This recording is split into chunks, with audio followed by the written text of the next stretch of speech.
देखिए प्यारे बच्चों, आज हम लोग त्रिगोनोमेट्री का 6th लेक्चर लेके आ रहे हैं। और आपने देखा कि 5 लेक्चर में हम लोग 5th लेक्चर में त्रिगोनोमेट्रिक रेशियोज़ का वैल्यू फाइंड करने सीखे थे कि कैसे त्रिगोनोमेट्रिक रेशियोज़ का वैल्यू फाइंड करते हैं। और हमने प्रूफ भी किया था, 0 डिग्री का प्रूफ किया, 30 का प्रूफ किया, 45 का किया, 60 का किया और 90 का किया। जिसमें सबसे मज़ेदार इंटरेस्टिंग कॉन्सेप्ट जो था वो 0 और 90 का था। बाकी 45 का इजी था, 30 और 60 का इजी था। लेकिन अगर समझने वाला कोई कॉन्सेप्ट था तो 0 एंड 90 का था। और आपने देखा कि 0 एंड 90 स्पेशल केस बन रहा था, जो हमने स्पेशल केस बना के आपको प्रूव किया। और उसके बाद आज हम लोग जो लेक्चर 6 में देखेंगे, त्रिगोनोमेट्रिक रेशियोज़ का वैल्यू से रिलेटेड सवाल को ही प्रैक्टिस करेंगे। मतलब कैसे बोर्ड एग्जाम में आता है, और इसी से रिलेटेड बोर्ड ही एग्जाम में नहीं, कॉम्पिटिटिव एग्जाम में भी सवाल आएगा। क्योंकि आपको दे देगा फाइंड दी वैल्यू, या आपको एमसीक्यू का सवाल आता है एग्जाम में, तो आपको तभी आपसे बन पाएगा जब आपका त्रिगोनोमेट्रिक रेशियोज़ का वैल्यू एकदम क्लियर है। जैसे जस्ट लाइक अगर साइन 30 पूछे आपसे, तो साइन 30 का वैल्यू क्या होता है 1/2। साइन 60 पूछे तो क्या होता है √3/2। साइन 90 पूछे तो 1। साइन 0 क्या 0। और साइन 45 वाट 1/√2। उसके बाद किसी का भी पूछे, जैसे tan 30 पूछे तो tan 30 क्या होता है 1/√3। tan 45 क्या होता है 1। tan 60 क्या होता है √3। राइट या रॉन्ग, समझ रहे हैं ना। तो अगर आपको त्रिगोनोमेट्रिक रेशियोज का वैल्यू सारा कंप्लीट है, तो जो भी सवाल आएगा इससे रिलेटेड है ना, जो भी सवाल आएगा रिलेटेड आप अच्छे से क्लियर कर लोगे। मतलब कि आपको जब कहीं भी कंफ्यूजन नहीं आएगा, बशर्ते आपको एडिशन आना चाहिए, सब्ट्रैक्शन आना चाहिए, मल्टीप्लिकेशन आना चाहिए, डिवाइड आना चाहिए, है ना। ये छोटी छोटी बातें, एलसीएम आना चाहिए, एचसीएफ आना चाहिए। अगर छोटी छोटी बातें अगर आपको क्लियर है तो कैलकुलेशन में कहीं भी एरर नहीं आएगा। अगर आपको एडिशन ही नहीं आता, सब्ट्रैक्शन ही नहीं आता, तब तो दिक्कत है भाई, समझ रहे हैं ना। अब देखिए, चलिए ज़्यादा इसमें हम लोग चर्चा नहीं करते, सीधा मुद्दे पे आते हैं, सवाल के साथ आते हैं। पहला सवाल एकदम फर्स्ट टाइप का सवाल आपसे कैसे पूछेगा, बोलेगा फाइंड दी वैल्यू। पहला सवाल आपसे पूछेगा कि बोलेगा फाइंड दी टाइप 1 सवाल। मैं टाइप 1 सवाल करके बता रहा हूं कि ताकि आपको समझ में आए, लेवल पता चले कि किस तरह का सवाल चर्चा कर रहे हैं। और मैं बार बार आपको बोल रहा हूं कि ये सवाल आपके बोर्ड एग्ज़ाम के लिए भी काफ़ी इम्पॉर्टेंट है और आपके कॉम्पिटिटिव एग्ज़ाम के लिए भी काफ़ी इम्पॉर्टेंट है। अगर कॉम्पिटिटिव एग्ज़ाम वाले बच्चे देख रहे हैं तो इसको फोकस होके देखिएगा। और मैं स्पेशल कॉम्पिटिटिव एग्ज़ाम के लिए स्पेशल एक शॉर्टकट ट्रिक मेथड से भी मैं इसको सॉल्व करूँगा, उसका अलग से सीरीज लाऊँगा। लेकिन अभी मेनली मेरा टारगेट है बोर्ड एग्ज़ाम। तो बोर्ड एग्ज़ाम में मेनली हमको एक्सप्रेशन के साथ बनाना पड़ेगा, कि ताकि बच्चे एक्सप्रेशन के साथ रिप्रेजेंट कर सके और उनको पूरा का पूरा नंबर मिले। तो आप लोग कॉम्पिटिटिव वाले मत सोचिएगा कि सर इतना लॉन्ग प्रोसीजर में क्यों बता रहे हैं। अगर हम लॉन्ग पूरे सिस्टम के साथ ना बताएं, पूरे प्रोसेस के साथ ना बताएं, तो बच्चे के मार्क्स कट जाएंगे। और हमारा मेन टारगेट है अभी एकेडमिक स्ट्रॉन्ग करना। और इस बात को एकदम क्लियर कर लीजिए कि जिन बच्चा का एकेडमिक स्ट्रॉन्ग है, उनका कॉम्पिटिटिव पर्पस से भी जो शॉर्ट ट्रिक होता है ना, शॉर्ट ट्रिक वही पकड़ पाते हैं। जिनका एकेडमिक अगर बेकार है, वो शॉर्ट ट्रिक नहीं पकड़ पाएंगे।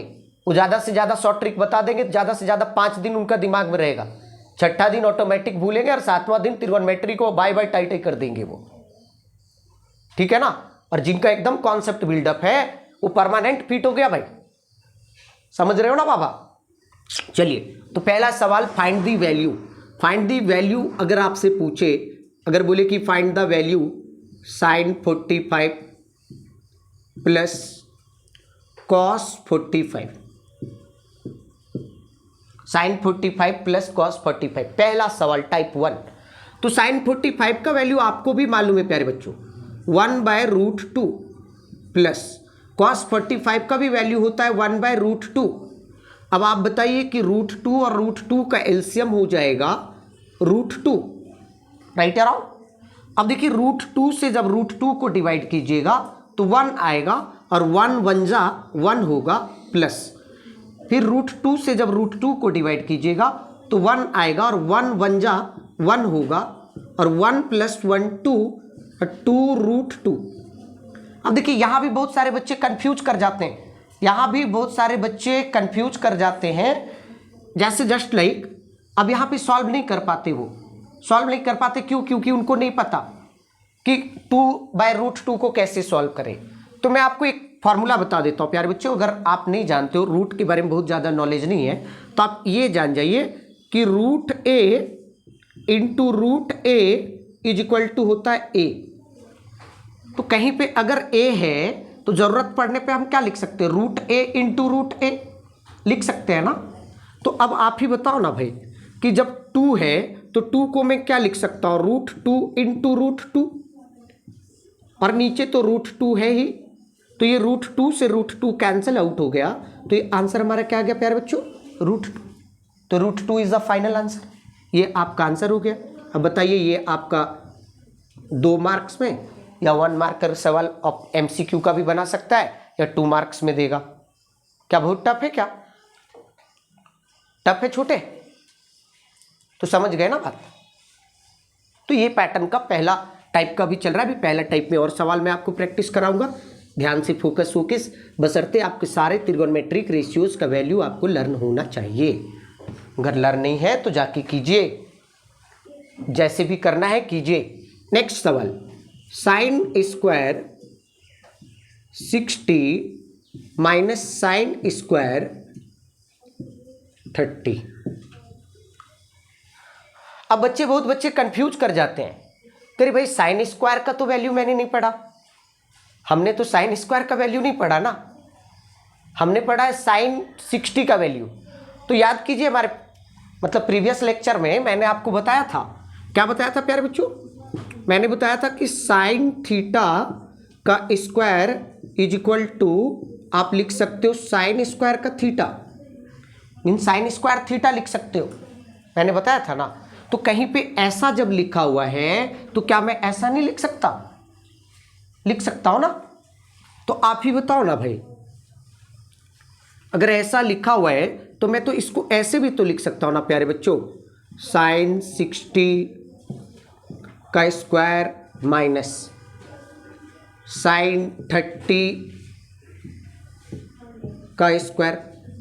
देखिए 1 मार्कर सवाल में है तो आप डायरेक्ट कर लीजिएगा, 1 मार्कर सवाल में है, MCQ का सवाल है तो आप डायरेक्ट कर लीजिएगा कि आपको पता है कि साइन 60 का वैल्यू होता है √3/2, तो √3/2 का स्क्वायर कर लीजिएगा। लेकिन जब आपका एक्सप्रेशन वाला सवाल है, मतलब जस्ट लाइक जैसे 2 मार्कर का सवाल है, एक्सप्रेस करके आपको बताना है, तो थोड़ा सा ये रूल को फॉलो कीजिएगा। मतलब जो आपके कॉपी चेक करेंगे आपका गुड मतलब कि अच्छा इंप्रेशन उनके ऊपर बनेगा, और मार्क्स देने में आपको कंजूसी नहीं करेंगे। उनको लगेगा कि नहीं बच्चा बड़ा ईमानदारी से काम किया है, नीट एंड क्लीन किया है, स्टेप वाइज दिखाया है। अब आप ही बताइए ना, साइन 60 का वैल्यू क्या होता है?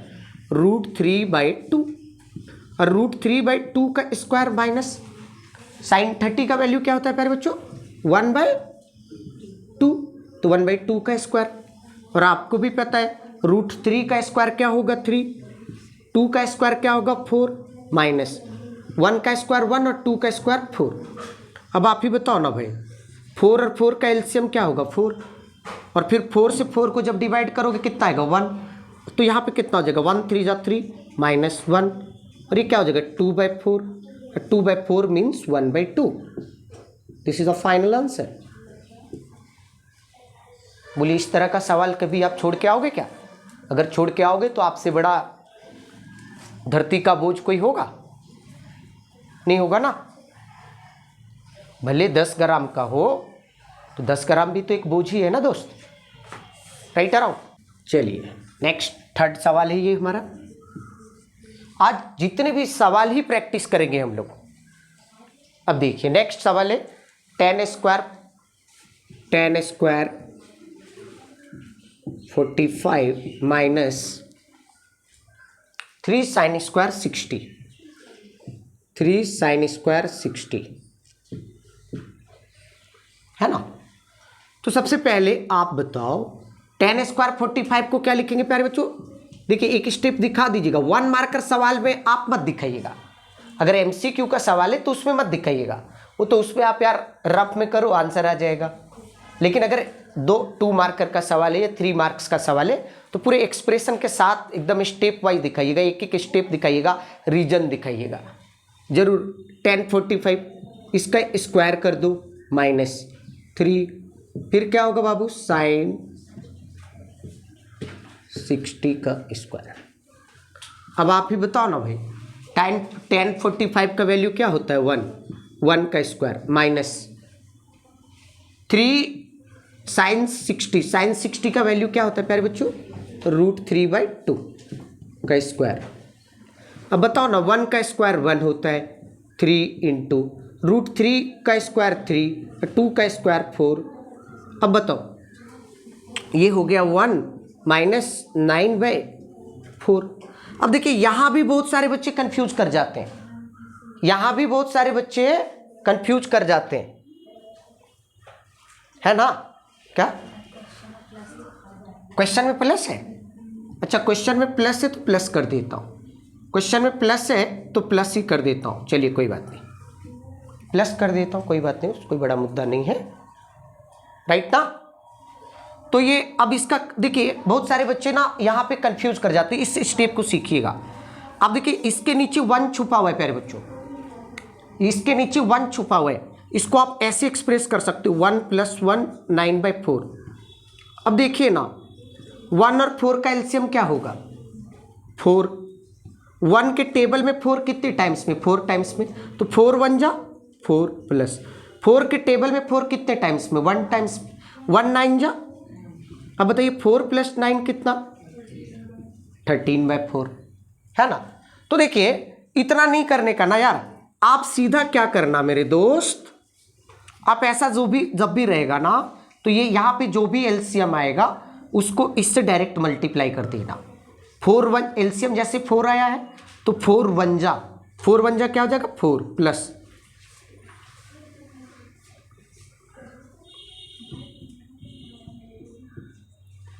This is a final answer. समझ गए? अब देखिए एमसीक्यू में यही सवाल रहता, तो एमसीक्यू में सवाल हम कैसे बनाते, एमसीक्यू का क्या अप्रोच रखेंगे प्यारे बच्चों, एमसीक्यू का क्या अप्रोच रखेंगे? क्या इतना टाइम देंगे एमसीक्यू में? नहीं देंगे ना। क्या रखेंगे? मेरे को पता है कि 1045 का वैल्यू होता है 1 और 1 का स्क्वायर 1 ही होगा प्लस, है ना, 3 इंटू sin 60 का वैल्यू होता है √3/2 और स्क्वायर है तो √3/2 का स्क्वायर क्या होगा √3 का स्क्वायर 3 और 2 का स्क्वायर 4, तो 3/4 और मेरे को पता है कि नीचे 4 आया तो यहाँ पे क्या हो जाएगा 4 प्लस 3 3 जा 9/4। अब ये क्या हो जाएगा प्यारे बच्चों 13/4। हम उतना दिमाग नहीं लगाएंगे, डायरेक्ट करने का। एमसीक्यू में आपका थोड़ी एक्सप्रेशन देखेगा, जब आपका 2 मार्कर का सवाल हो, 3 मार्कर का सवाल हो, 4 का हो, 5 का हो, उस पर आपका स्टेप चेक करता है। एमसीक्यू में उतना नहीं बनाने का, उतना डिटेल में नहीं जाने का, आपको आंसर लाना है। और एमसीक्यू में बहुत खूबसूरत बात ये होता है कि आंसर आपका स्क्रीन बोर्ड पे रहता है, मतलब आपके पेपर में रहता है। जो आप बनाए अगर ऑप्शन मैच कर रहा है तो चांस है कि वही आंसर होगा, राइट एरो। और एमसीक्यू का सवाल मैं थोड़ा सा आपको बता दूं, एमसीक्यू का सवाल में खास फोकस रहिएगा कि अगर ऑप्शन में बोथ करके ऑप्शन आ रहा है, बोथ करके ऑप्शन आ रहा है तो उसको बहुत ही ज़बरदस्त तरीके से चेक कीजिएगा कि क्या जो बोथ जो डाला है जैसे A and D, A and C, तो वो जरूर एक बार चेक कीजिएगा, एक बार जरूर चेक कीजिएगा। जैसे मैं क्या ना कि आपका आंसर आ गया क्या प्यारे बच्चों, कि जैसे आपका एक आंसर आया 3, तो पहला ऑप्शन में आप देखें कि 3 भी है, पहला ऑप्शन में देखें 3 मैच कर गए। ज़्यादातर बच्चे क्या करेंगे ए में टिक करेंगे चले जाएंगे। फिर आप देखें कि बी में क्या था, बी में क्या था 2, बी में क्या था 2 और बी में 2 था। और थर्ड ऑप्शन में क्या था प्यारे बच्चों 1 + 2 और फोर्थ ऑप्शन में आंसर था, मतलब फोर्थ ऑप्शन में आंसर था सी डी करके ही लिख देता हूँ ज़्यादा अच्छा है। फोर्थ ऑप्शन में था क्या ए एंड सी, तो बताइए बेस्ट ऑप्शन कौन होगा, बेस्ट ऑप्शन कौन डी होगा ना। तो ऐसा ब्लंडर मिस्टेक बहुत सारे बच्चे करते हैं, ऐसा ब्लंडर मिस्टेक बहुत सारे बच्चे करते हैं, तो इसका खास ख्याल रखिएगा। एमसीक्यू सवाल जो है ना होता तो मज़ेदार है, लेकिन ना वो आपको ना झटका दे देता है, मतलब कहने का मतलब 340 240 वोल्ट का झटका देगा। अगर आपकी लापरवाही हुई तो दुर्घटना घटी, एक्सीडेंट होना तय है। अब कहाँ गिरोगे उसका कोई पता नहीं भैया। समझे परमजीत राव?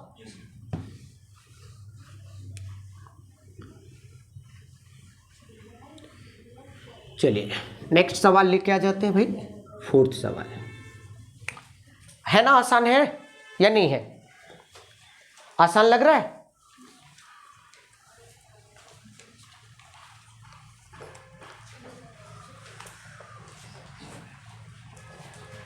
नेक्स्ट सवाल लेके आते हैं, टाइप 2 लेके आ जाते हैं ना। टाइप 1 में आपने देखा, टाइप 2 का 4th सवाल, मतलब टाइप 2 है, 4th टाइप का सवाल है। कॉस लिखा दीजिए Neesi Kumari. Cos 60 cos 60 cos 30 minus sine 60 into sine 30 sine 60 into sine 30 is equal to cos 90। ये इसका वैल्यू हमको फाइंड करना है, इसका वैल्यू हमको फाइंड करना है ना? समझ रहे मिस्टर? अगर बोला कि फाइंड दी वैल्यू, ऐसा सवाल दे दिया और बोला फाइंड दी वैल्यू, तो आप ही बताओ ना भाई, cos 60 का वैल्यू क्या होता है? 1/2। cos 30 का वैल्यू क्या होता है? √3/2 माइनस साइन 60 का वैल्यू क्या होता है? √3/2। साइन 30 का वैल्यू क्या होता है? अब बहुत सारे बच्चे ना इसको सॉल्व करेंगे। अरे भाई कहाँ दिमाग रख के आए थे भैया? देखो ना, 1/2 इंटू √3/2, √3/2 इंटू 1/2 मतलब +2 और -2 क्या होता है?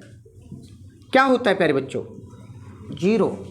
तो आंसर इसका क्या हो जाएगा? इसका आंसर क्या हो जाएगा? समझ में आया?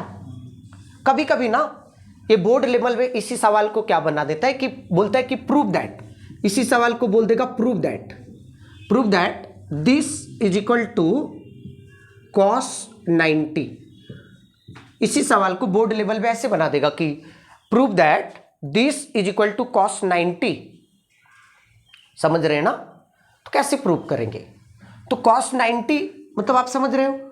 अब हमने देखा कि cos 90 प्रूव करना है, तो सबसे पहले ना आपको LHS लिखना पड़ेगा। जब प्रूफ का सवाल रहेगा तो सिस्टम से लिखिएगा। LHS लिख के एक बार सवाल को उतार दीजिएगा। LHS में जो भी चीज़ें हैं, जैसे LHS में हमारा क्या है, cos 60 into cos 30 sine 60 sine 30, तो आप उतार दीजिए ना, कॉपी कर दीजिए। उसके बाद उसका वैल्यू पुट कीजिए। वैल्यू पुट किए तो आपका क्या आ गया? 0 आ गया। और हमको क्या प्रूव करना था प्यारे बच्चों? cos 90। तो मेरे को मालूम है कि अरे यार cos 90 का वैल्यू होता है 0, राइट या रॉन्ग? cos 90 का वैल्यू क्या होता है? 0। तो cos 90 का वैल्यू क्या होता है? तो मैं cos 0 के जगह पे क्या, सॉरी 0 के जगह पे मैं क्या लिखूँ? cos 90, राइट या रॉन्ग? अगर इतनी दिमाग ना काम करे तो आप ऐसे भी इसको बना सकते हो। LHS में आपने क्या लाया? LHS में आपने 0 लाया ना। अब RHS को एक बार फिर से नोट डाउन करो। तो RHS में हमारा है cos 90। अब cos 90 का वैल्यू आपको भी पता है 0 है ना।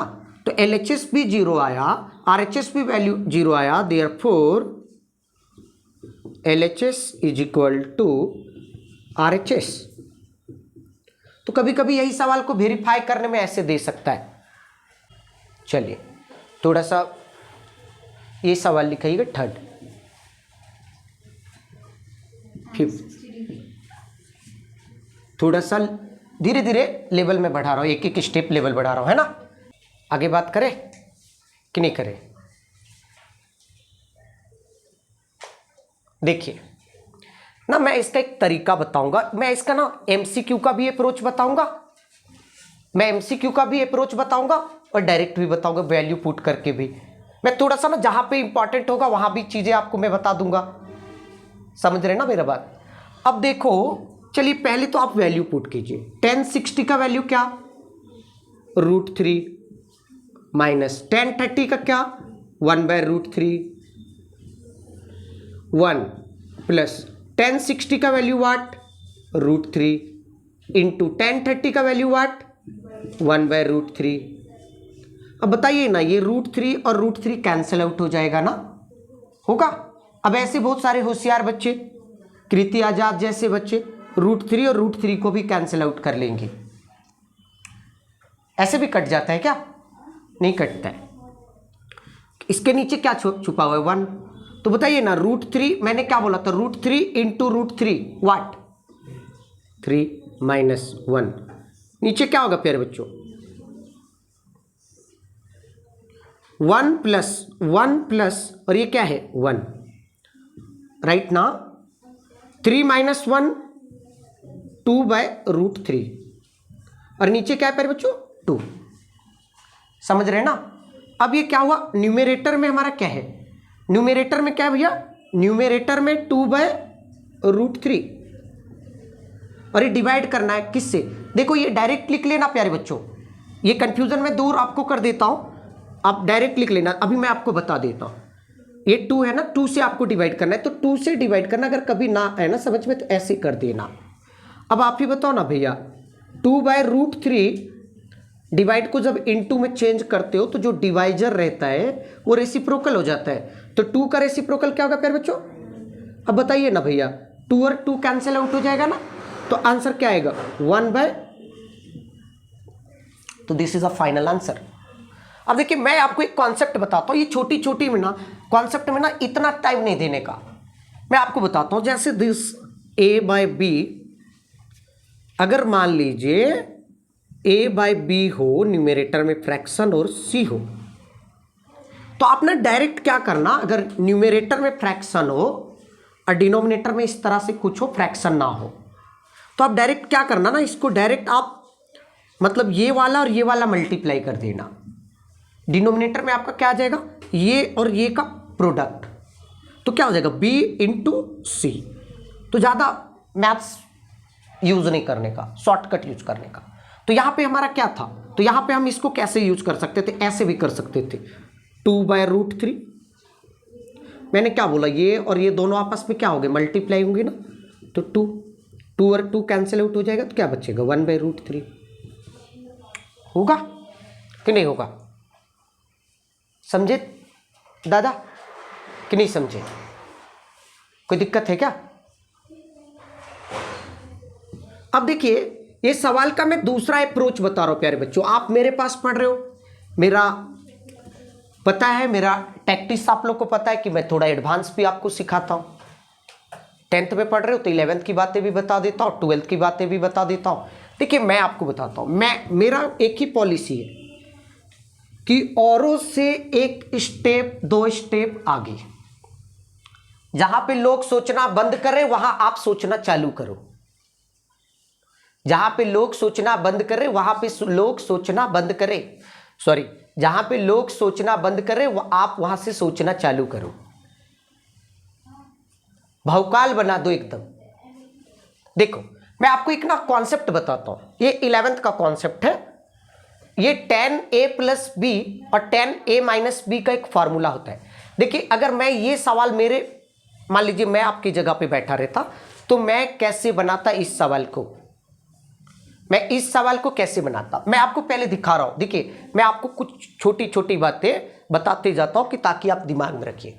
मैं आपको प्यारे बच्चों 2 फार्मूला बताता हूं, 10a + b, 10a + b is equal to होता है 10a + 10b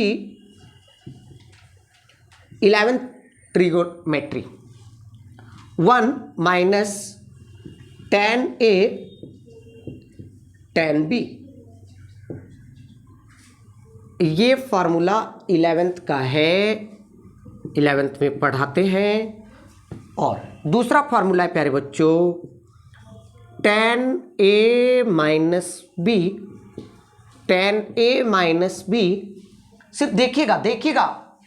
अरे भाई क्यों परेशान हो यार, उतारने में क्यों परेशान हो, पहले दिमाग में डाल लो ना।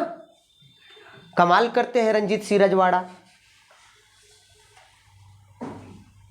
10a minus b is equal to what, 10a minus 10b और 1 प्लस 10a 10b। देखिए कोई स्मार्ट यार स्मार्ट ही पैदा नहीं होता, वो अपने प्रैक्टिस से स्मार्ट बन जाता है यार। अब बताओ, आप इस सवाल को बनाते और मैं इस सवाल को बनाता, आसमान जमीन का अंतर पैदा कर देता। अभी मैं आपको सिखाऊंगा। देखिए अब इस सवाल को गौर से देखिए प्यारे बच्चों। सबसे पहले ना फॉर्मूला मैं आपको दिमाग में सेट कर रहा हूं। जब 10a प्लस बी है, ये 11th का फॉर्मूला है, 11th में इसको डिराइव भी करता हूं मैं। कैसे आता है हर फॉर्मूला, जैसे मैं आपको पढ़ा रहा हूं 11th में हर चीज मैं सिखाता हूं बहुत ही डिटेल में 11th का, लेकिन आप समझ जाओगे इसीलिए मैं बता रहा हूं। 10a प्लस बी का फॉर्मूला होता है कि 10a प्लस 10b, मतलब यहां पे प्लस है तो न्यूमरेटर में प्लस, अगर माइनस है तो न्यूमरेटर में माइनस दिख रहा है आपको। फिर क्या होता है प्यारे बच्चों, 1 माइनस प्लस है तो डिनोमिनेटर में याद रखिएगा माइनस हो जाता है, माइनस है तो डिनोमिनेटर में याद रखिएगा प्लस हो जाता है। फिर क्या होता है 1 माइनस, ये दोनों का product 10a into 10b, 10a into 10b, यहां पे भी देखो ना 10a into 10b, right around. अब आप गौर से देखो, इस सवाल पे आ जाओ, इस सवाल पे आ जाओ। 10a minus 10b bye, minus से तो नीचे प्लस होगा, 1 plus 10a into 10b, 1 plus 10a into 10b, right around. तो क्या पढ़े हो आप, कौन से फार्मूला से मैच कर रहा है, पहला वाला से कि दूसरा वाला से, कौन से फार्मूला से मैच कर रहा है।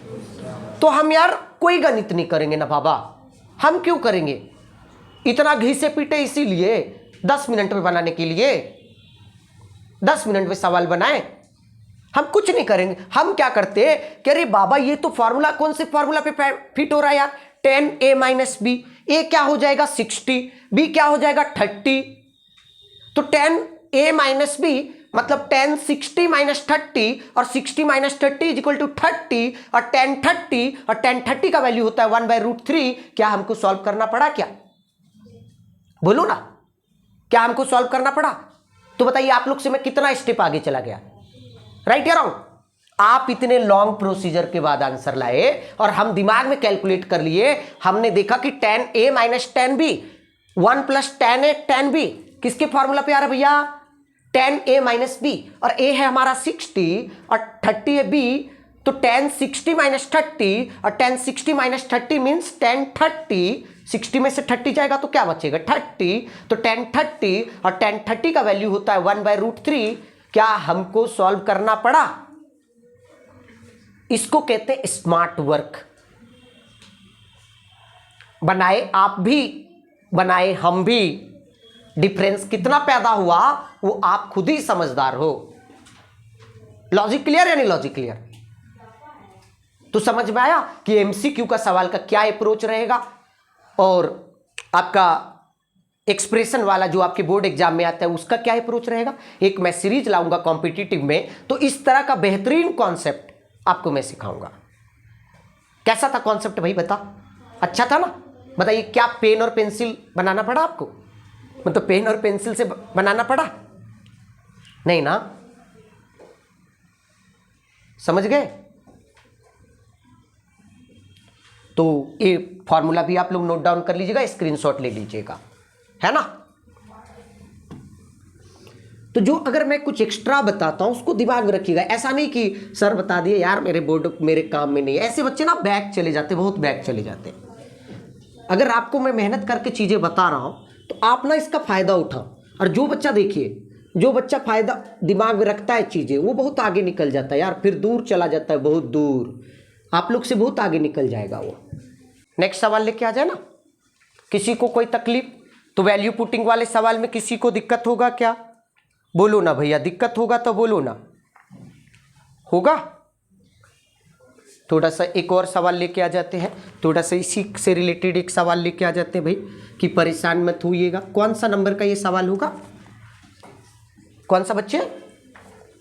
जो भी नंबर का यार सवाल है। चल 5 cos square 60 plus 4 sec square 30 minus, आगे बढ़े दादा लोग, बढ़े। देखो प्यारे बच्चों, अब मैं आप ये सवाल का अप्रोच बताता हूं कि आप एमसीक्यू में क्या अप्रोच रखोगे और कहां पे क्या अप्रोच रखोगे। ये जो दिख रहा ना, मतलब इतना टिपिकल सवाल, ये देखने में इतना दिख रहा है आपको। अगर बाय द वे एमसीक्यू में ये सवाल आ जाता तो आप क्या अप्रोच रखते? हमको एक बचपन में फार्मूला पढ़े थे भैया, sine square theta plus cos square theta is equal to 1। पढ़े थे ना विश्वजीत राणा जी? अरे भाई, गाय में भी हाँ, बैल में भी हाँ, ये अभी नहीं पढ़े हो यार, अभी पढ़ाऊंगा आइडेंटिटीज में, कुछ में भी हाँ बोल देते हो भैया।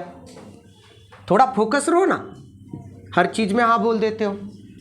Sine square theta plus cos square theta is equal to 1 क्या होता है? Sine square theta plus cos square theta is equal to 1। आगे मैं आइडेंटिटीज पढ़ाऊंगा, वहां पे बताऊंगा, लेकिन मैं अभी थोड़ा सा आपको नॉलेज के लिए बता दिया। आप स्कूल में अगर पढ़े होंगे तो थोड़ा ये जरूर पढ़ेंगे। अब देखो ना भैया, sine square 30 plus cos square 30, इसकी वैल्यू कितनी हो जाएगी? कितनी हो जाएगी? 1 होगी ना, होगी 1। तो अब ये पार्ट और 1 से डिवाइड करोगे, कोई फर्क नहीं पड़ेगा। तो अब हमारा सिर्फ क्या बचा? न्यूमरेटर का पार्ट बचा। ये जो दिख रहा था इतना टिपिकल सवाल, ये हलवा हो गया। हलवा हुआ या नहीं हुआ? राइट या रॉन्ग?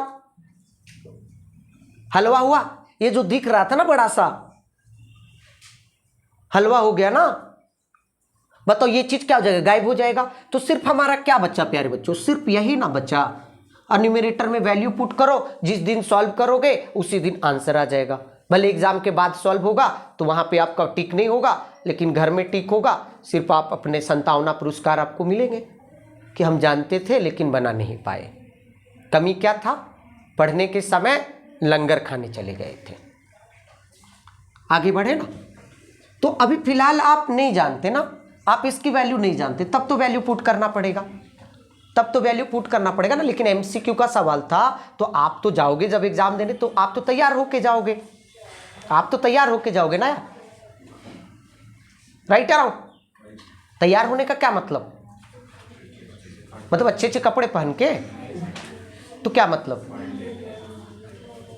क्या पढ़ के जाना यार। चलिए वैल्यू पुट कर देते, सीधा मुद्दे पे आते हैं। मैंने आपको बता दिया इस अप्रोच को, पहले बता दे कि कैसे सॉल्व करेंगे। पहले मैं आपको लॉन्ग प्रोसीजर से बता दी तो फिर शॉर्टकट से भी बता दूंगा भाई। अब आप ही बताओ, अब आप सीख के आ गए हो कॉस, मतलब कॉस स्क्वायर 60 मीन्स कॉस 60 का वैल्यू को पुट करो और उसका स्क्वायर करो। क्या लिखना पड़ेगा? वो स्टेप नहीं ना।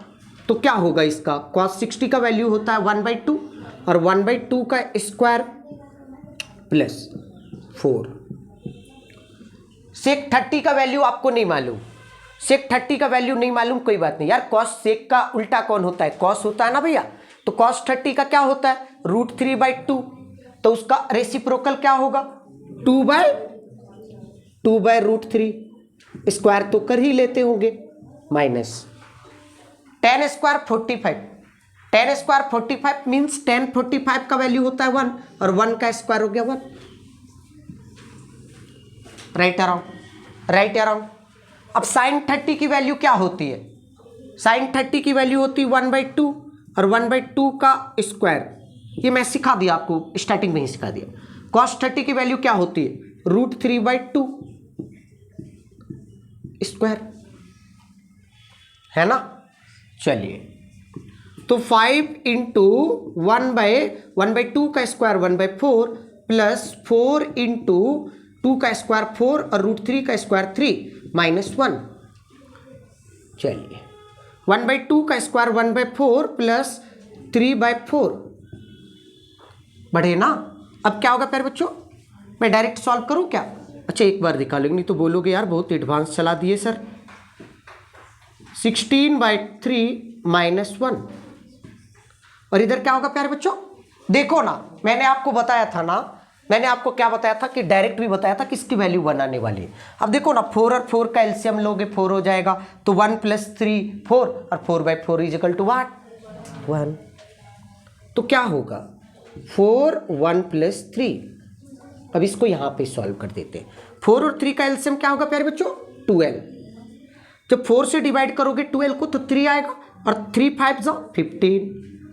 3 से जब डिवाइड करोगे 4 आएगा, 16 4 जा 64 माइनस, मैंने क्या बोला था, जो एलसीएम आएगा अगर इसके नीचे कुछ नहीं है तो उसी से मल्टीप्लाई कर देना। एलसीएम कितना आया है? 12, तो 12 1 जा।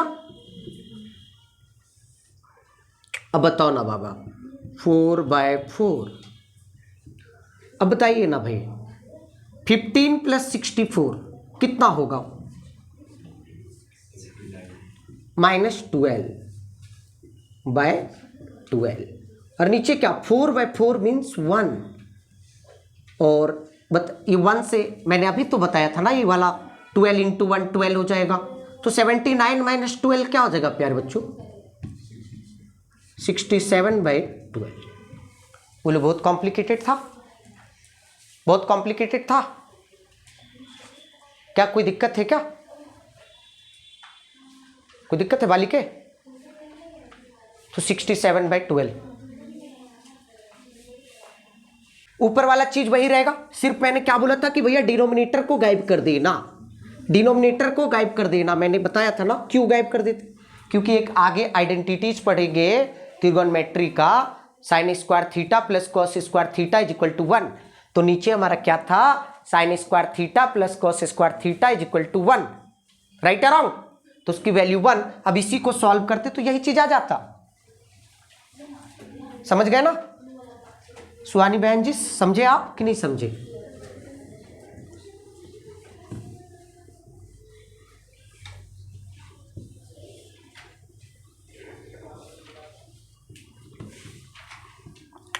अब इस टॉपिक से रिलेटेड, वैल्यू रिलेटेड सवाल आपने सीखा।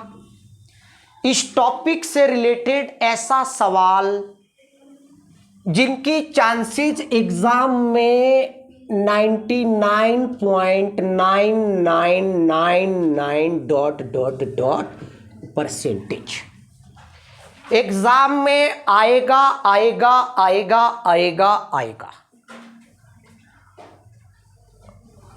गलती से नहीं आएगा लेकिन चांस से आएगा। ओके, या तो 3 मार्कर में आएगा या तो 3 मार्क्स में ही आता है जनरली ये सवाल, है ना। वो एग्जामिनर कभी कभी क्या उनका मूड कैसा है भैया, अगर गलती से अपना बीबी से लड़के आए तो फिर क्या सवाल देंगे वो आपको भी पता है ना। तो वो एग्जामिनर पे टोटली डिपेंड करता है कि वो किस मूड में आए हैं, किस मूड में क्वेश्चन सेट किए हैं, क्या घर का उनका माहौल रहा था, है ना। चले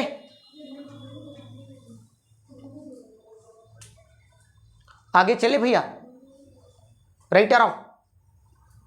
तो चलिए सवाल मैं लिख ही देता हूं। सवाल है इफ, लिखना चाहेंगे तो लिख लीजिए।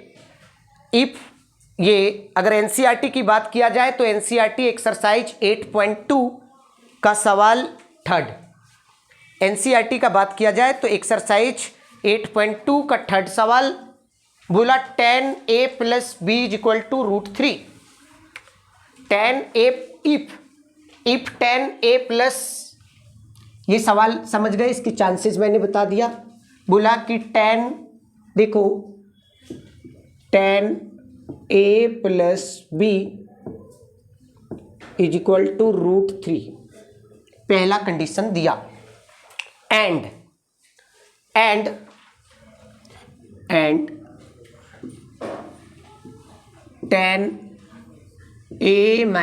- b is equal to 1/√3। tan a minus b is equal to 1/√3। और टर्म एंड कंडीशन जो दिया हुआ है, टर्म एंड कंडीशन जो दिया हुआ है वो उसको भी मैं थोड़ा लिख दूं बाबू, कि 0 डिग्री से a प्लस बी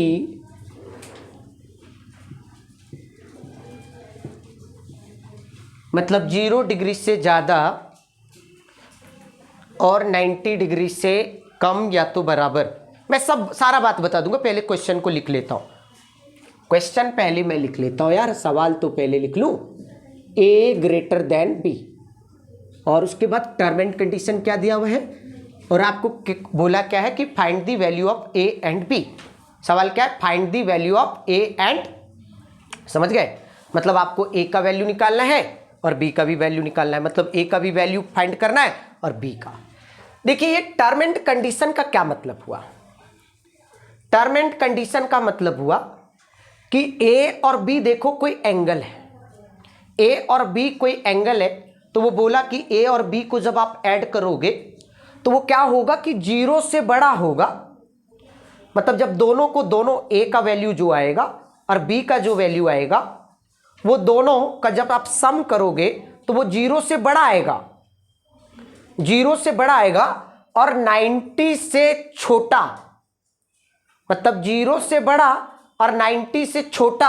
और यहां पे इक्वल साइन का मतलब हुआ कि वो 90 के बराबर भी हो सकता है, 90 के बराबर भी हो सकता है, मतलब या तो 90 से दोनों का सम छोटा होगा या इक्वल होगा।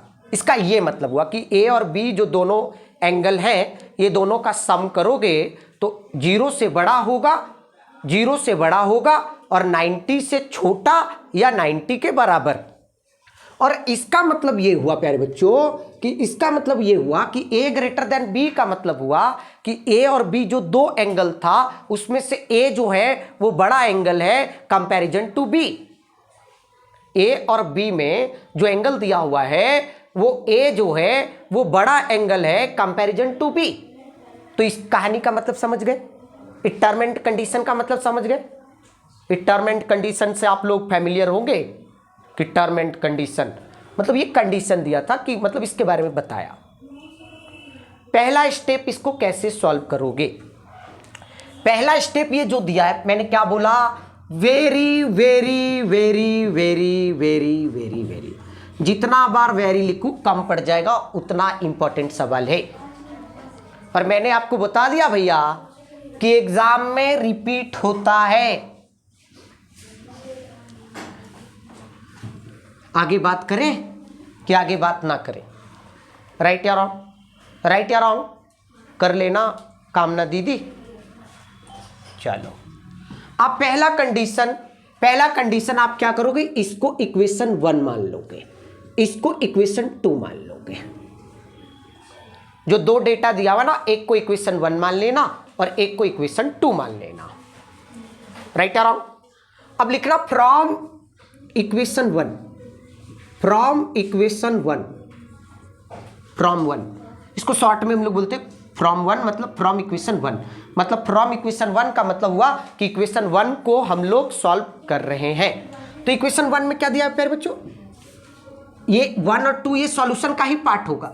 हमारे बोर्ड में थोड़ा स्पेस कम है इसीलिए मैंने वहां पे आपको बता दिया, सॉल्यूशन का पार्ट होगा इक्वेशन 1, इक्वेशन 2। क्वेश्चन आप उतारिएगा और ये लिखिएगा इक्वेशन 1 एंड इक्वेशन 2, फिर लिखिएगा फ्रॉम इक्वेशन 1, फ्रॉम इक्वेशन। अब क्या लिखिएगा, जो दिया हुआ है ना उसको लिख दीजिएगा, tan a plus b is equal to √3, है ना। आगे बढ़े। अब इसमें क्या करना प्यारे बच्चों, ऐसे सवाल जब भी आएगा तो ये LHS में 10 दिया है ना, तो RHS में देखो कि 10 में √3 कब आता है, 10 का किस एंगल पे √3 आता है बताओ। 10 किसी एंगल में √3 देता है कि नहीं देता है। अगर यहां पे साइन रहेगा तो साइन के बारे में सोचना, अगर कॉस रहेगा तो कॉस के बारे में सोचना। अभी फिलहाल क्या है 10 है ना, अभी फिलहाल क्या है मिस्टर। तो आप देखो कि tan थीटा में त्रिगोनोमेट्रिक रेशियो tan में √3 कब आता है, किस एंगल पे √3 आता है, 60 पे। तो क्या मैं अगर इसको ऐसे लिख दूं कि tan a plus b is equal to tan 60, तो कोई भूकंप आ जाएगा क्या, कोई भूकंप आ जाएगा मिस्टर, आएगा, बोलो ना भैया आएगा। तो मैंने क्या बोला, अगर यहां पे tan लिखा हुआ है तो tan का अप्रोच रखना, अगर sin लिखा हुआ है तो sin का अप्रोच रखना, अगर cos लिखा हुआ है तो cos का अप्रोच रखना प्यारे बच्चों, समझी। तो यहां पे देखना, यहां पे tan लिखा हुआ है, अभी कारण समझ में आएगा कि क्यों ऐसा क्यों। तो हमने देखा कि tan किस एंगल पे √3 वैल्यू देता है, तो हमें पता था कि tan 60 का वैल्यू होता है √3, मींस √3 के जगह पे लिखेंगे tan 60। बुझाए थोड़ा थोड़ा ना। अगर मैं आपसे पूछूं, अगर मैं सिर्फ आपसे ये पूछूं कि 2x बराबर 2 इंटू 10, 2 इंटू 10, और मतलब यहां पे भी इंटू है, तो अगर मैं आपसे डायरेक्ट पूछूं कि भैया x का वैल्यू कितना, तो आप बोलोगे कंपेयर करो, दोनों तरफ कंपेयर करो, ये 2 है और ये भी 2 है, तो ये तो कैंसिल आउट हो जाएगा, होगा ना। तो इसका मतलब यहां पे x है तो यहां पे 2 के साथ क्या मल्टीप्लाई है, तो x का वैल्यू व्हाट, x का वैल्यू व्हाट। तो यहां पे भी आप कंपेयर करो ना दोस्त, यहां पे भी 10 है और यहां भी 10 है, तो ये 10 और ये 10 जब कंपेयर होगा तो इसका मतलब a प्लस बी का वैल्यू क्या मिलने वाला है, कौन बताएगा क्या मिलने वाला है। मतलब ये 10 और ये 10 को कंपेयर करोगे तो यहां पे 10 बोल रहा है किसके साथ 60 है, और ये दोनों इक्वल है, इसका मतलब ये हुआ कि ये और ये जब बराबर दिख रहा है, इसका मतलब ये प्लस बी का वैल्यू कितना।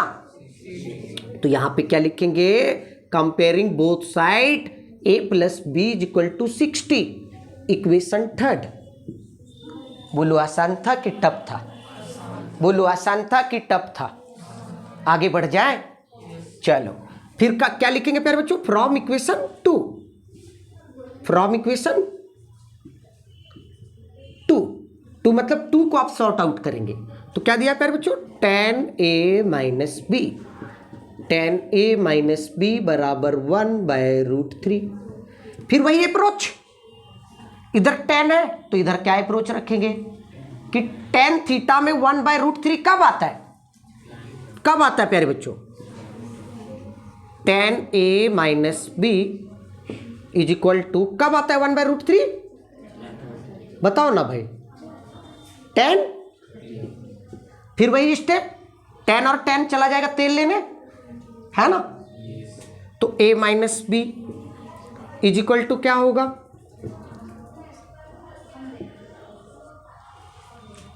होगा कि नहीं होगा, होगा या नहीं होगा, राइट या रॉन्ग। अब देखो ना, आपसे पूछा था a और b का वैल्यू, हम जैसे देखें एक इक्वेशन a प्लस बी बराबर 60 और a माइनस बी बराबर 30, तो हम चैप्टर पढ़ के आए लीनियर इक्वेशन इन 2 वेरिएबल, और इसी चीज का पूरा खेला करके आए भैया। अगर 2 वेरिएबल का 2 इक्वेशन मिल गया तो अलग अलग मेथड से, सब्स्टिट्यूशन मेथड से, एलिमिनेशन मेथड से, क्रॉस मल्टीप्लिकेशन मेथड से, हर तरह का मेथड से सॉल्व करके सीख के आए, चुटकी में सॉल्व करना सीखे, सीखे हैं कि नहीं सीखे।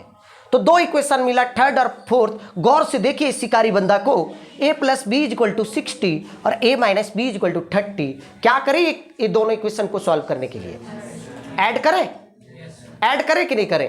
तो क्या लिखेंगे प्यारे बच्चों, एडिंग इक्वेशन 3 and 4। और 2 इक्वेशन का ऐड करने का क्या टेक्निक है, LHS को LHS के साथ, RHS को RHS के साथ। तो इनका LHS में क्या है प्यारे बच्चों, a प्लस बी, और इनका LHS में क्या है प्यारे बच्चों, a माइनस बी, और इनका RHS में क्या है प्यारे बच्चों 60, और इनका RHS में क्या है, अब बताइए ना, माइनस बी और प्लस बी कट जाएगा, तो a plus a is equal to 8, और 2a बराबर कितना, तो a बराबर कितना 45। ए का वैल्यू कितना आ गया प्यारे बच्चों? आ गया ना, राइट या रॉन्ग? तो आप ही बताओ ना, ए का वैल्यू 45, ए का वैल्यू 45, तो ए का वैल्यू आप क्या करते थे? Linear equation in two variable solve करके आए कि जो एक वैल्यू निकल जाता था वो वैल्यू को किसी इक्वेशन में पुट कर देते थे। तो क्या लिखेंगे? पुटिंग द वैल्यू ऑफ ए, क्या लिखेंगे? Putting the value of equation A, putting the value of A in equation 3। तो जब इन इक्वेशन 3 में पुट करेंगे तो क्या लिया हुआ है भैया? a plus b is equal to 60 है। और जब a का वैल्यू इक्वेशन 3 में पुट करेंगे, पहले लिख लीजिएगा, ऐसे सिस्टम से लिखिएगा, putting the value of a in equation 3। 4 में भी पुट करोगे कोई दिक्कत नहीं होगा, आपकी मर्जी, आप जिसमें पुट करना चाहते हो करो, और नहीं पुट करोगे तो नंबर छोड़ के आओ। तो a का वैल्यू कितना? 45 प्लस बी बराबर 60। अब बताइए ना भैया, b का वैल्यू कितना होगा? 45। अब b is equal to what? 60 minus 45, 15 degree. ये तो सब्ट्रैक्शन आता है ना कि नहीं आता? बोलो। और देखो, जो जो टर्म एंड कंडीशन दिया था उसको मैच करो। क्या बोला था कि a प्लस बी 90 से छोटा हो सकता है या तो इक्वल हो सकता है 0 से। तो a का वैल्यू आया 45 और b का वैल्यू कितना है? और ऐसे यार क्या दिमाग लगाना, जब यहां पे चीख चीख कर बोल रहा है कि a प्लस बी 60, तो ये वाला टर्म एंड कंडीशन फॉलो नहीं हो गया क्या? ये नहीं कंडीशन था कि a ग्रेटर देन b, तो a का वैल्यू आ गया 45 और b का वैल्यू आ गया 15। क्या 45 ग्रेटर देन 15 नहीं हुआ? क्या नहीं हुआ विश्वजीत राव? हुआ या नहीं हुआ?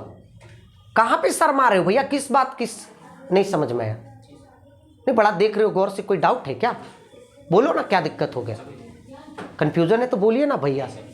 हम किस लिए बैठे हुए? आपकी समस्या को ही दूर करने, ठीक है? आप तभी आए हो जब आपको समस्या हुआ है, तो बोलिए ना क्या समस्या हुआ आपको? मिस्टर चंदन लगावे रघुनंदन,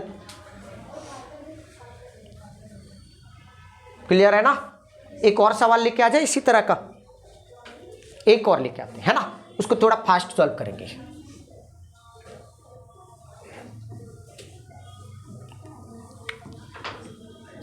इस तरह का सवाल को जरूर प्रैक्टिस कीजिएगा। ऑनलाइन वाले बच्चे जो भी जुड़े हैं, दिल्ली से जुड़े हैं, महाराष्ट्र से जुड़े हैं, जहां से भी जुड़े भैया, दिल्ली पुणे जहां से भैया, एकदम जरूर सॉल्व कीजिएगा। यूपी से, झारखंड से, बिहार से,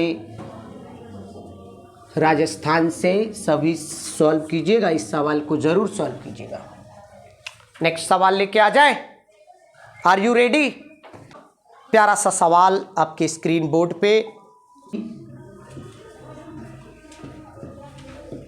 cos a plus b is equal to 0, मतलब इफ cos सवाल है, डिट्टो सवाल, सिर्फ मैं चेंज कर दिया पैटर्न, मतलब कि वही सवाल है, सेम सवाल। cos a plus b is equal to 0, cos a plus b is equal to 0 and cot a minus b is equal to √3। क्या बोले थे? वही टर्म एंड कंडीशन लगा हुआ है भैया, सब सारा बात term and condition ditto same है। पहले क्या बोले थे? इक्वेशन 1 मानो, इक्वेशन 2 मानो। फिर मैंने क्या बोला? फ्रॉम इक्वेशन सॉल्यूशन का part, from equation 1, from equation 1। तो फ्रॉम इक्वेशन 1 में क्या है प्यारे बच्चों? cos a plus b is equal to 0, right ना? अब हम क्या देखेंगे? क्या बोले थे?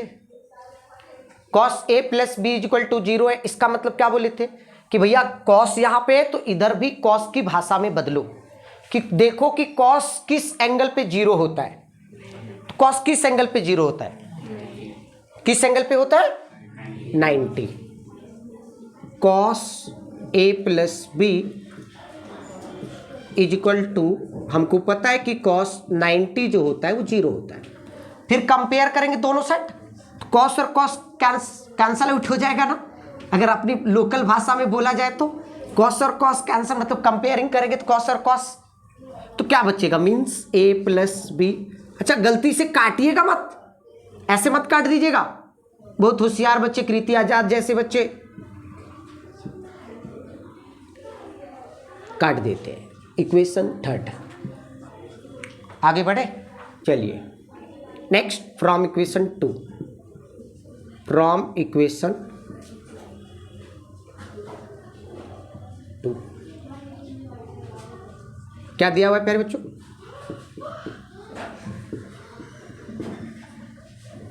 ये दिया हुआ है ना।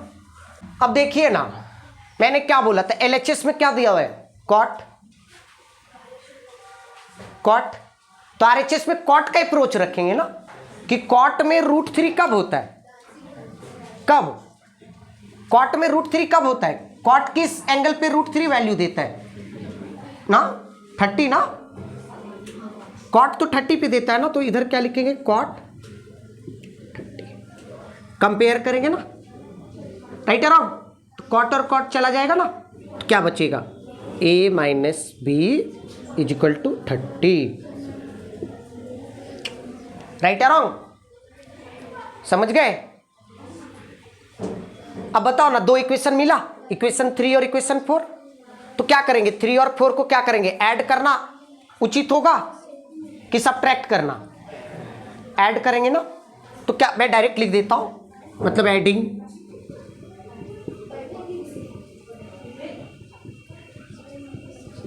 Equation 3 and 4 we get, adding equation 3 and 4 we get, right or wrong, right or wrong mister. तो बताओ ना भैया, ऐड करोगे एलएचएस एलएचएस के साथ तो क्या हो जाएगा, ऐड डायरेक्ट में कर दूं क्या, प्लस बी और माइनस बी कहाँ जाएगा, तो a plus a is equal to 8 और 90 plus 30 is equal to 8, a is equal to 8, समझ में आया, राइट अराउंड, राइट अराउंड, कोई कंफ्यूजन है क्या, आगे बढ़े ना। अब ए का वैल्यू 60, तो putting the value of in equation 3, putting the value of in equation 3, तो ए का वैल्यू क्या दिया हुआ है, ए का वैल्यू 8 60, तो बी का वैल्यू आप आसानी से फाइंड कर लोगे ना, तो b is equal to 8, 90 minus 60, तो 90 माइनस 60 कर लेते हो, तो इसका मतलब ए कितना आया 60 और बी, ए कितना आया 60 और बी, तो क्लियर है यहां तक, राइट अराउंड, राइट अराउंड। तो आपका, आप कोई भी बुक फॉलो करते हो वैल्यू से रिलेटेड, आप कोई भी बुक सॉल्व ये करते हो, त्रिगोनोमेट्रिक रेशियोज का वैल्यू से रिलेटेड कोई भी, चाहे आप आर.डी. शर्मा कर रहे हो, आर.एस. अग्रवाल कर रहे हो, चाहे एनसीईआरटी कर रहे हो, आप बनाइएगा। अगर जो डाउट होगा, मैंने आपको हर तरह का सवाल और भी कुछ सवाल होंगे तो नेक्स्ट लेक्चर में मैं लाने का कोशिश करूंगा। मैं नेक्स्ट लेक्चर में अगर न्यू वैरायटी का सवाल और हमको लगेगा कि और बताना है तो, और आप लोग जरूर बनाइएगा, एनसीईआरटी बनाइए त्रिगोनोमेट्रिक रेशियो से वैल्यू से रिलेटेड, या आर.एस. अग्रवाल बनाइए या आर.डी. शर्मा, जो बुक बनाना है भैया, दुनिया का कोई सा भी बुक बनाओ आप, बनेगा, दुनिया का कोई सा भी बुक बनाओ बनेगा, बशर्ते आपको त्रिगोनोमेट्रिक रेशियोज की वैल्यू लर्न होनी चाहिए। और प्यारे बच्चों, अगर मेरा मेहनत आपको लग रहा है कि मैं मेहनत कर रहा हूँ आपके पीछे, तो आप जरूर मेरे चैनल को सपोर्ट कीजिए, लाइक कीजिए, कमेंट कीजिए, शेयर कीजिए, सब्सक्राइब कीजिए, और ज़्यादा से ज़्यादा अपने फ्रेंड के बीच शेयर कीजिए कि जो व्यक्ति अगर अनजान है ट्रीगो जैसे चैप्टर से, उनको ये फील हो कि ट्रीगो आसान सा चैप्टर है, उनको भी सपोर्ट कीजिए। ज्ञान बांटने से बढ़ता है, इस बात को याद रखिए, ज्ञान बांटने से बढ़ता है। हर चीज़ तो अगर आप पैसा बांटोगे तो पैसा तो घट जाता है, लेकिन ज्ञान ऐसा चीज़ है, नॉलेज ऐसा चीज़ है कि अगर आप शेयर करोगे तो आपको आपका वो बढ़ेगा, और आपके ज्ञान को कोई ले नहीं सकता। आप अगर ज्ञान बांट रहे हो तो ऐसा नहीं कि आपका नॉलेज कम हो जाएगा। तो इसीलिए ज़्यादा से ज़्यादा दोस्तों को शेयर कीजिए, और आप सब चाहते हो कि मैं इसी तरह का मज़ेदार वीडियो आपके पास लाऊं, तो लाइक, कमेंट, शेयर, सब्सक्राइब करके मुझे सपोर्ट कीजिए। Thank you.